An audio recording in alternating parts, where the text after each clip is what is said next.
They told her no tiger ever comes back, that once a wild animal is released, it forgets. But 5 years after she saved a dying cub from a steel trap, Margaret was watering her garden when the trees parted, and he returned. Frost, the white tiger she once held in her arms like a broken child, stood before her, silent, majestic, and unmistakably home. But this isn't just a story about an animal remembering. It's about a boy who hadn't spoken in months, a grandmother who refused to give up, and a love so deep. Even the forest made way for its return. Before we begin this unforgettable story, would you mind sharing where you're from in the comments, and if stories of love, loyalty, and second chances move you? Please give this video a like and consider subscribing.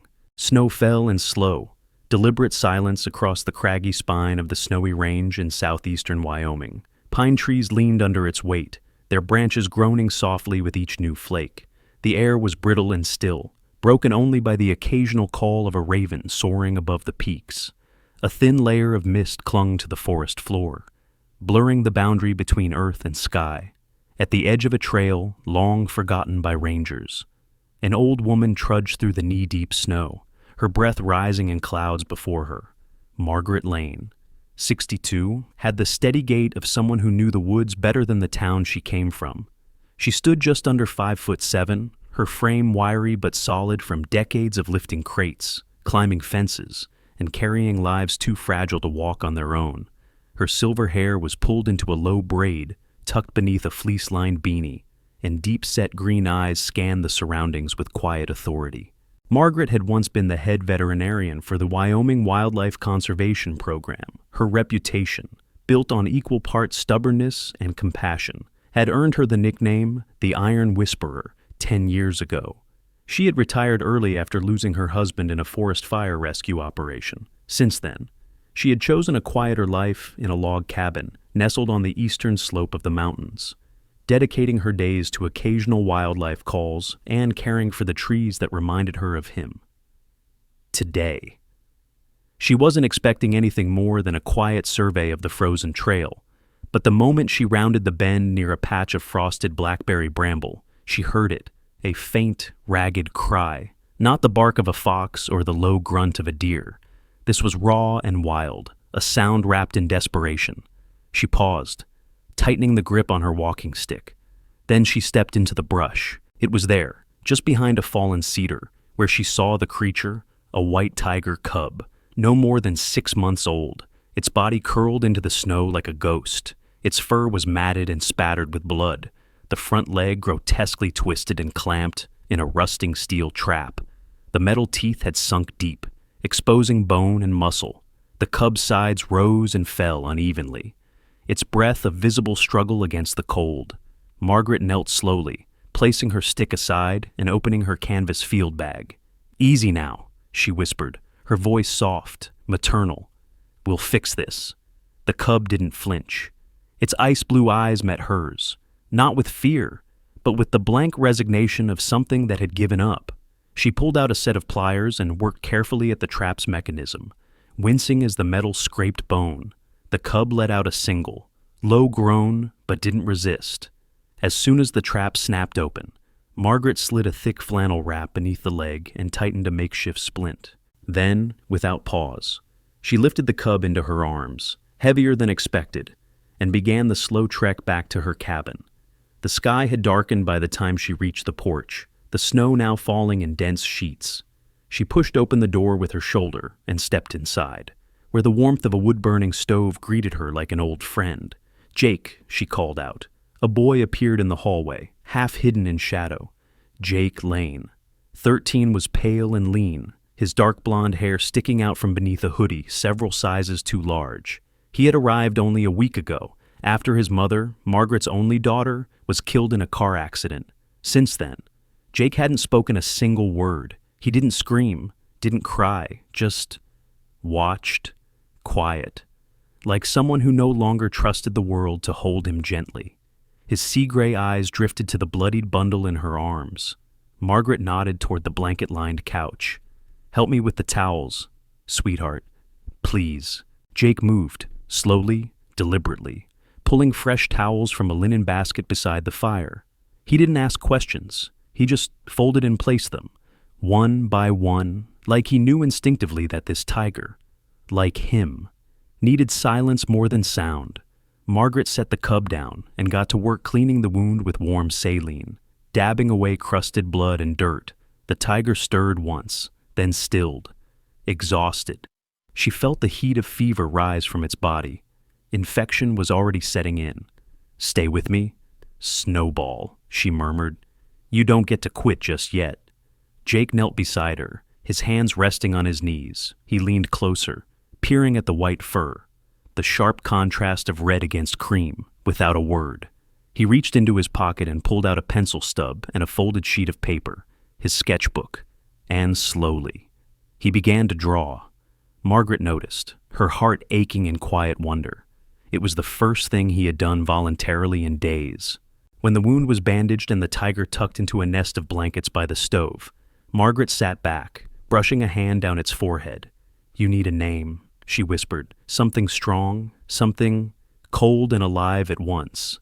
Her eyes flicked to the window, where the snow swirled in thick, glowing spirals. "Frost," she decided. "You'll be Frost," behind her. Jake's pencil stopped moving. He looked up at the name, held it in his mind, then nodded. Not to her, not to himself, but to the creature that somehow made the silence inside him feel less heavy. Outside, the wind howled low and long, sweeping over the ridge and through the trees. But inside that little cabin, beneath the dim golden glow of firelight, something had shifted, something small but certain. The tiger was not alone, and neither was the boy. The wind outside hadn't let up since sundown. It swept through the pines in long, moaning waves, rattling the windows of Margaret Lane's cabin with fingers made of ice. Inside, though, the atmosphere was entirely different, thick with the smell of herbal salve, damp flannel, and pinewood smoke. The fire crackled in the hearth, casting shifting amber light across the room, over the worn floorboards, the patchwork rug, and the slumbering white tiger cub curled up like a cloud by the stove. Margaret sat beside him, legs tucked beneath a woolen blanket, her fingers wrapped around a chipped mug of chamomile tea.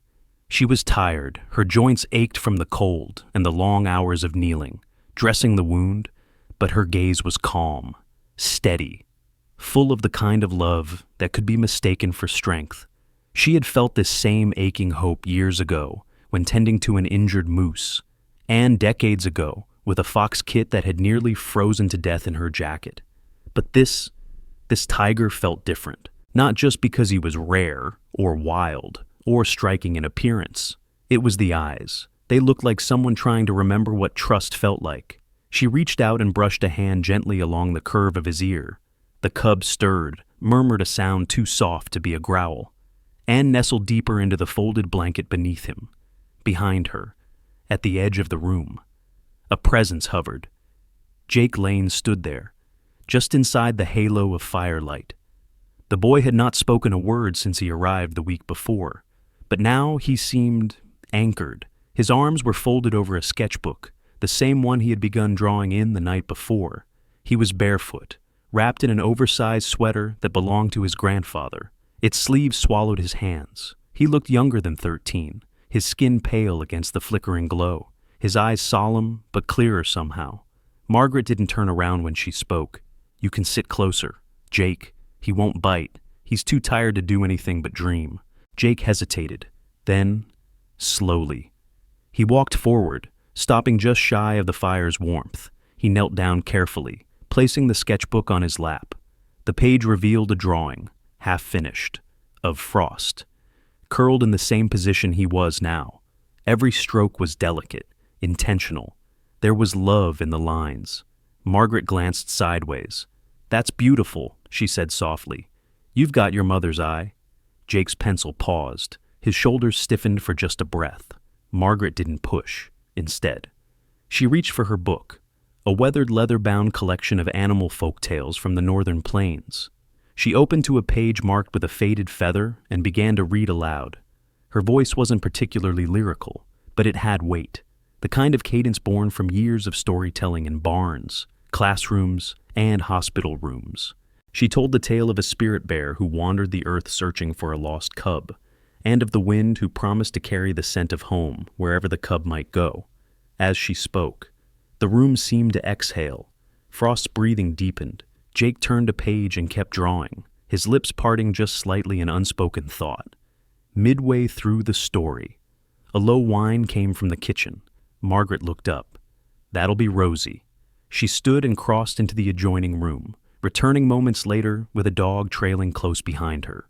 Rosie, a 12-year-old golden retriever, was mostly blind in one eye and limped on her back leg, a souvenir from chasing a raccoon off the porch last spring. Her golden fur had dulled with age, now streaked with gray, but her tail wagged with quiet joy at the sight of people. Rosie approached Frost with a curious sniff, then lay down a safe distance away, as if recognizing the cub's pain. She rested her chin on her paws and closed her good eye, content simply to be nearby. Rosie's always had a soft spot for the sick and scared, Margaret murmured. She used to guard baby deer while I stitched up their legs. Jake looked up. His eyes lingered on the retriever for a long moment before he turned the page and began sketching her. 2. The fire crackled louder now, wood settling in the flames. Margaret eased back into her chair and continued the story, her voice wrapping around the room like a lullaby, as the bear in the tale reunited with its cub beneath the northern lights. Something shifted on Jake's face, an almost smile, a quivering softness, and then it happened. Frost, half asleep, stretched one paw outward. It landed gently across Margaret's boot. Then, slowly, as if drawn by scent or comfort or something older than memory, he nudged his head into her knee. Jake froze. Margaret looked down and exhaled, blinking quickly. Well, there's a first, she whispered, more to herself than anyone else. Jake lowered his pencil, his mouth twitched, and then, like the first crack in thawing ice, he smiled. It was a small smile, fragile, uncertain, but it lit his face in a way that made him look years younger. His eyes flicked toward Margaret's, then quickly back to Frost. Margaret didn't speak. She simply returned the smile and placed her hand on Frost's head. The cub's ears twitched, but he didn't move away. Outside, the snow softened to a hush. The storm that had clawed at the mountains for days was finally beginning to pass. And inside that modest cabin in the woods of Wyoming, warmth lived again, not just in the fire, but in the silence between a woman, a boy, a dog, and the tiger who had unknowingly begun stitching their broken world back together. The snow had started to recede. It melted in gentle rivulets down the hillside behind Margaret's cabin, soaking into the thawing earth, leaving behind patches of brown grass and pine needles. The sun, still low in the sky, filtered through the branches in long shafts of pale gold. The stillness of winter was loosening, and something in the air hinted at the stirring of new beginnings. Inside the cabin, the hearth still glowed, but the tiger no longer slept all day beside it. Frost had begun to walk again, slowly at first, awkwardly, with a lopsided gait due to his injured front leg. Margaret had fashioned a soft brace with old leather belts and sheepskin padding to support his limb as he moved. She led him outside each morning, letting him sniff the wind, step onto the cold earth, and feel the world again beneath his large, padded feet. Out here, she said one morning, gently tying a chunk of venison to the lowest branch of a pine tree. You have to learn to think like the forest does, quiet, sharp, patient. Frost tilted his head, watching her with an intense gaze that had grown clearer each day. His white fur, once crusted with blood and ash, now gleamed like winter sun on fresh snow. His muscles were beginning to fill out, and his eyes, those hauntingly pale eyes, carried something deeper than instinct, a glimmer of awareness, a flicker of choice. Margaret backed away, clicking her tongue lightly. Come on now, let's see what you've got. He crept forward, not like a house cat, but like a shadow made of breath and bone. His body dropped low, his movements cautious but calculated, and then, with one quick spring, he lunged and caught the bait, teeth sinking through cloth and meat. Landing in a soft thud on the pine bed below, Margaret clapped once. Good boy. Yano watching from the porch. Jake scribbled in his notebook. The wind tugged at his hoodie, now replaced with a sturdy denim jacket Margaret had found in the attic. His hands were steadier, his lines more confident. The boy no longer just drew Frost. He documented him. The movements, the angles, the expressions. Each sketch was dated and annotated in a looping script that only he could fully decipher. On the inside cover, a title had been scrawled, The Silent Roar, a journal by Jake Lane. That night, Jake wrote by flashlight under his blanket. He described the way Frost's body moved with purpose, the way he responded to Margaret's calls, and how the cub's eyes seemed to glow in the dusk like small lanterns. At the bottom of the page, in tiny writing, he added, "Today he looked right at me, and for the first time." I didn't feel invisible. Jake had begun speaking, not in full sentences, not yet, but in whispers.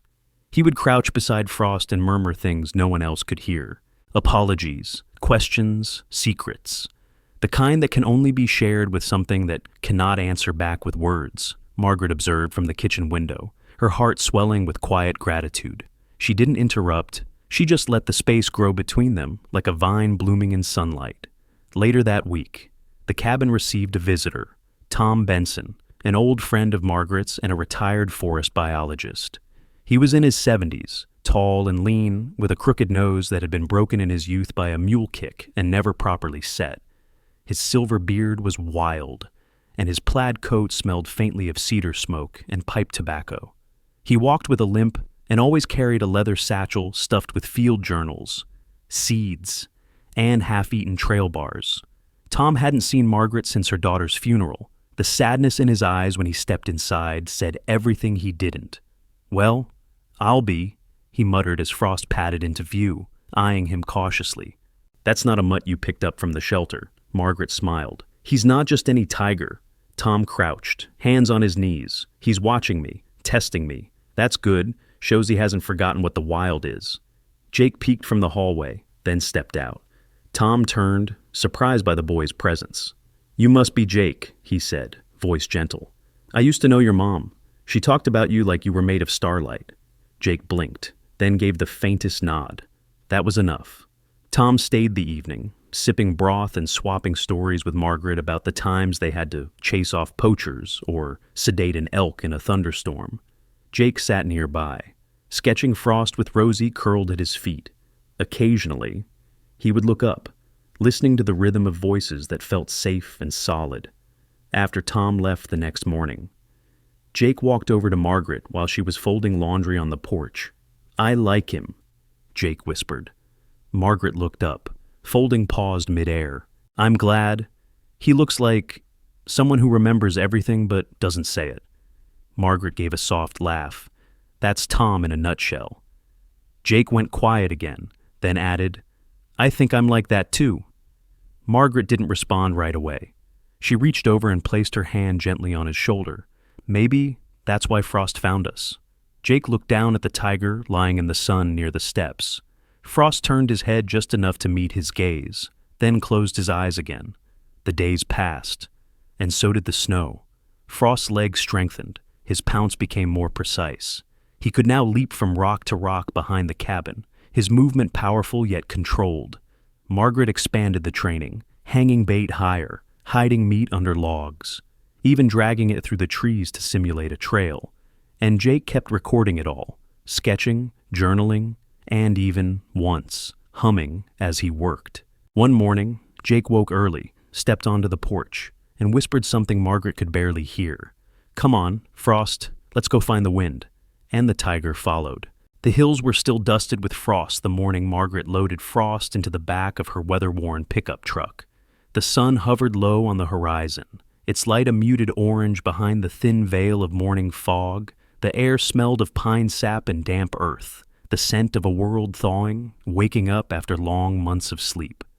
Frost stood quietly in the bed of the truck, his white coat almost glowing against the gray canvas tarp. His body had grown leaner, muscle coiling beneath fur like liquid steel. His eyes, once dim and dazed with pain, now shimmered with a calm alertness. There was no cage, no muzzle, just trust and the silent understanding between him and the woman who had nursed him through the dark. Margaret, dressed in a faded green ranger coat and hiking boots caked with mud, ran a hand over his shoulder. Her voice was low, almost lost in the wind.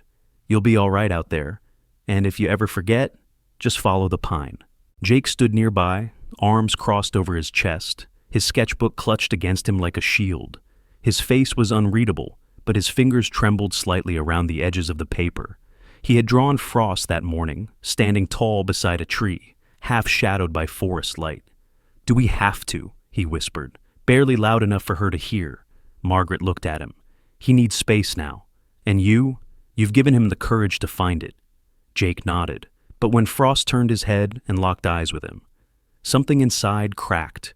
The boy blinked fast and turned away, wiping his face on his sleeve. The journey to the High Timber Reserve took just under 2 hours. It was a semi-wild sanctuary, several hundred fenced acres of mountainous woodland used by the state for rehabilitation. It was managed by the Department of Wildlife and overseen by a young biologist named Danielle Reyes, who greeted them at the ranger gate. Danielle was in her early 30s, with long chestnut hair tied back in a practical bun. Her features were sharp, her build athletic, and she had the kind of voice that rarely rose but always carried weight. She wore cargo pants, a windbreaker, and a name tag with a tiny paw print pin beneath it. "Been waiting for this one," she said as Frost leapt down from the truck bed with a fluid grace. "We don't get many white tigers out here. He's a beauty." Margaret offered a small smile, though her eyes didn't leave Frost. "He's more than that." Danielle knelt, keeping her distance but studying Frost's movement with a keen professional eye. Legs healed, good gait, eyes are steady. He's going to do fine. Jake watched from the truck. Danielle noticed. "He your boy?" she asked. Margaret nodded. "My grandson." Danielle's gaze softened. "He looks like he's saying goodbye to a part of himself." Margaret didn't answer, because she knew it was true. As Frost was led into the transitional enclosure, a large area with trees, shallow streams, and hidden feeding points, he paused once at the gate. He looked back, right at Jake. Their eyes locked, and in that suspended second, neither blinked. Then Frost lowered his head in a silent gesture, half nod, half farewell, and slipped into the trees without a sound. Jake didn't cry until they were halfway home. That evening, the cabin felt larger than usual. The corners seemed darker. The space by the fire, once occupied by a slumbering tiger, sat empty and quiet. Rosie sniffed it, circled once, and lay down with a heavy sigh. Jake didn't draw that night. He sat at the table, silent. Margaret didn't force conversation. She simply boiled water for tea, placed the mug beside him, and opened a drawer. From it, she pulled out a manila envelope and set it in front of him. "What's this?" Jake asked, voice hoarse. "A letter. From the therapy center." Jake stared at it. "It's time, sweetheart," she said gently. "You've come a long way, and I think you have a story now, one worth telling." The next morning, they drove into town, a small community called Elk Hollow, with no more than a dozen stores and one community building painted blue-gray with white trim. Inside, a circle of children and teens gathered in folding chairs. A sign read, "Healing Through Voice, Youth Trauma Circle." Jake sat beside Margaret at the back at first, his hands sweating, his eyes scanning the room like a cornered animal. The group leader, Ms. Holloway, was a soft-spoken woman in her late 40s, round-shouldered, with crow's feet that deepened when she smiled. She had a calm, nurturing presence, the kind that made kids speak without realizing they were doing it. "Would you like to introduce yourself, Jake?" she asked. Jake shook his head. Margaret leaned in. "You don't have to tell them everything. Just tell them about your friend." Silence. Then Jake stood. He walked to the front, his steps small but steady, and opened his sketchbook. He held up a drawing, a simple pencil sketch of Frost staring at the sky. "This is Frost," he said, voice cracking. "He was broken, like me." He paused, swallowed hard, then looked directly at the group. "I think we helped each other. I think he made me brave." There was a long silence, then soft applause. A girl with a hearing aid smiled at him. A boy in a wheelchair gave a thumbs up. Jake returned to his seat and didn't say another word.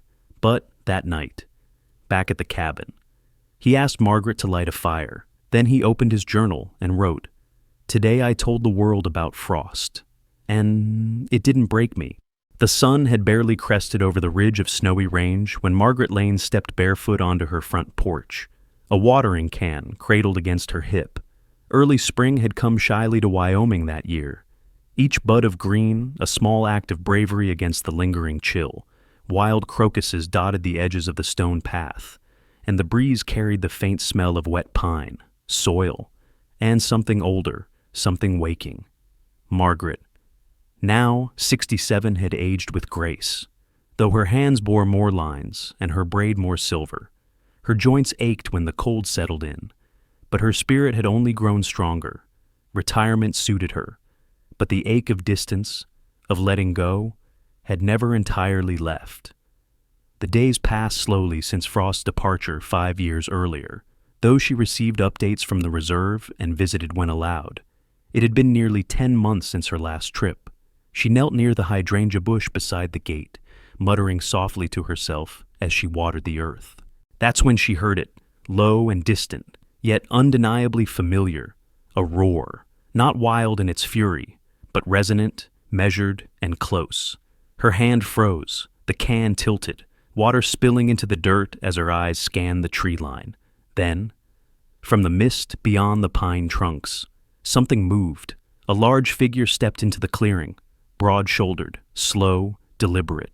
The fur was white as snow, striped like ancient brushstrokes. His body larger now, majestic.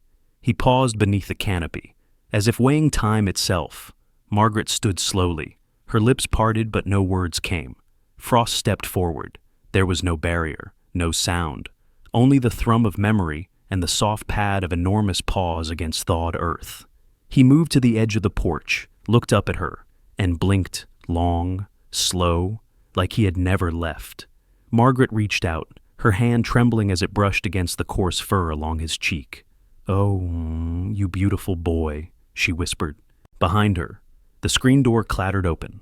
Jake Lane, now 18, appeared on the porch, taller, leaner, with broader shoulders and the same storm-gray eyes.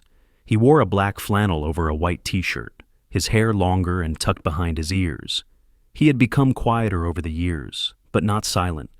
His voice was steady now, his laugh, rare but true. When he saw Frost, he didn't speak. He just ran. His boots thudded down the steps, arms flinging wide as he fell to his knees in front of the tiger. "Frost," he breathed. I waited. Frost lowered his massive head and pressed his forehead against Jake's chest. Jake wrapped his arms around him, burying his face into the fur, his shoulders shaking as tears soaked through the white coat. From across the street, a curtain twitched, then another. Within minutes, neighbors stepped out, drawn by the presence of something extraordinary. Mr. Conway, the grizzled widower who lived next door and never left his porch, stood up from his chair for the first time in years. Susan Caldwell, a high school music teacher, gasped audibly as she clutched her morning coffee. Children whispered and pointed. Someone took a photo. Someone else filmed a video. But no one interfered, because what they witnessed didn't feel like spectacle. It felt like witnessing a vow kept across time. News spread fast. A local paper picked it up by noon. By evening, the video had reached national coverage. White Tiger returns to woman who saved him years ago. Danielle Reyes, now head coordinator at High Timber Reserve, drove in the next morning in a dark blue SUV. She emerged wearing her usual trail gear and a windbreaker stitched with the Wildlife Department's emblem. She approached Frost cautiously, clipboard in hand, though her eyes were wide with awe. "He crossed 2 counties," she said.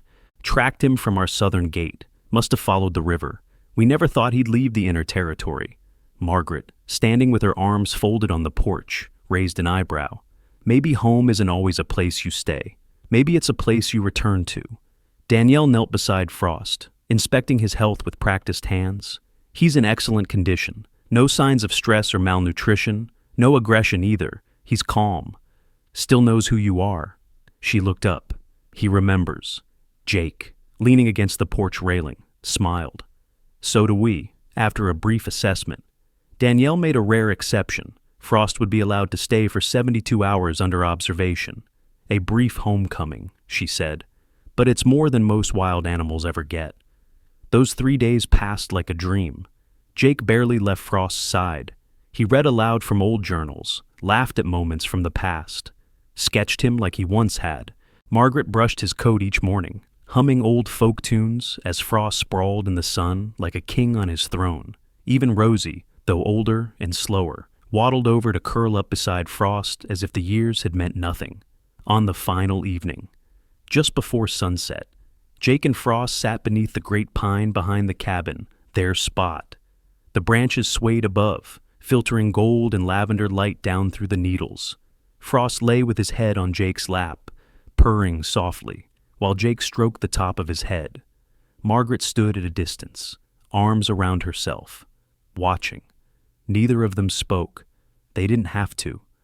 As the last light faded, Margaret approached, carrying a worn wool blanket. She draped it over Jake's shoulders and knelt beside them. "Some love," she said softly. "Doesn't need to stay to be real. It just needs to return when it matters most." Jake nodded. He came back. He always knew the way. And as dusk folded the world in blue, the three of them, boy, woman, and tiger, sat beneath the whispering pine, eyes open to the stars, hearts full, not waiting, just being. Some say wild animals never look back, that they forget, that they move on. But Frost remembered, not because of instinct, but because of love. This story reminds us that healing takes time, that even in silence, connection grows. And sometimes, when we least expect it, a miracle returns to our doorstep. Whether it's in the form of a roaring tiger or a quiet hug from someone we thought was lost. These moments are not coincidences. They are reminders that God never stops working in the background of our lives. He sees, He mends, and He brings hearts back home. So, if this story moved you, if you've ever waited, prayed, or believed in something when the world said, "give up," then share this story with someone who needs hope today. Comment below with your thoughts, or just write one word, Amen. Subscribe to the channel so more stories like this can find their way into hearts that need healing. And may God bless you. Wherever you are, may He remind you, gently and surely, that no love is ever forgotten, not by us and not by Him.